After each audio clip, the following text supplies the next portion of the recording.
আমরা 1.5 থেকে 2 মিনিটের মধ্যে 3টা অ্যাডভান্স লেভেলের ভোকাবুলারি শিখবো। এটা আমাদের পার্ট 10 মানে 10 নম্বর পর্বতে আছি আমরা। প্রথম শব্দটা আমরা বলতে পারি হচ্ছে স্ক্যাপটিক্যাল। স্ক্যাপটিক্যাল মানে হচ্ছে সন্দেহপ্রবণ। স্ক্যাপটিক্যাল মানে হচ্ছে সন্দেহপ্রবণ। যেমন আমরা একটা এক্সাম্পল দিয়ে বলতে পারি, people are sceptical about the new policy.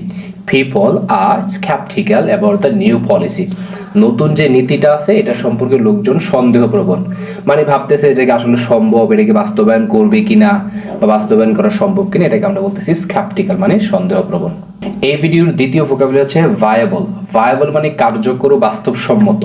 হ্যাঁ, আমরা অনেক সময় বলি না, যেমন ফর এক্সাম্পল আপনার কাছে 10 টাকা আছে, আপনি 1 কোটি টাকার প্রজেক্ট করার প্ল্যান করতেছেন, তখন আরেকজন বললো এটা ফাইন্যান্সিয়ালি ভায়াবল না, মানে কার্যকর না, বাস্তবসম্মত না।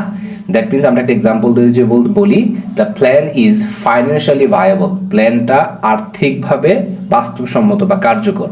আর যদি আমরা বলি বাস্তবসম্মত না, তাহলে the plan is not financially viable, প্ল্যানটা বাস্তবসম্মত না, আর্থিকভাবে বাস্তবসম্মত না।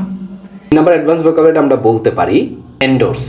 এন্ডোর্স মানে হচ্ছে কাউকে বা কোনো কিছুকে সমর্থন করা বা অনুমোদন দেওয়া। যেমন অনেক সময় বলে যে আমি আপনার আদর্শকে এন্ডোর্স করি না, মানে সমর্থন করি না বা অনুমোদন করি না। তাহলে আমরা একটা এক্সাম্পল হিসেবে বলতে পারি the celebrity endorse the brand. The celebrity endorse the brand মানে হচ্ছে সেলিব্রিটি এই ব্র্যান্ডটাকে সমর্থন করেছে, এন্ডোর্স করেছে। অনেক সময় হয় না, ব্র্যান্ড অ্যাম্বাসেডর হয় অথবা এটাকে প্রমোট করে, এটাকে আমরা বলতেছি এন্ডোর্স করা। তাহলে এন্ডোর্স মানে হচ্ছে সমর্থন করা বা অনুমোদন দেওয়া। ইংলিশ নিয়ে যদি আপনি অনেক বেশি চিন্তায় থাকেন, সেটার একটা সমাধান হচ্ছে আমার ফ্রি হ্যান্ড রাইটিং কোর্সটাতে আপনি এনরোল হতে পারেন। তাহলে ইংলিশ নিয়ে আশা করি আপনার যত টেনশন আছে ইনশাল্লাহ থাকবে না। That's all for today. I hope you like this video. If you really like this video, don't forget to like, comment and share.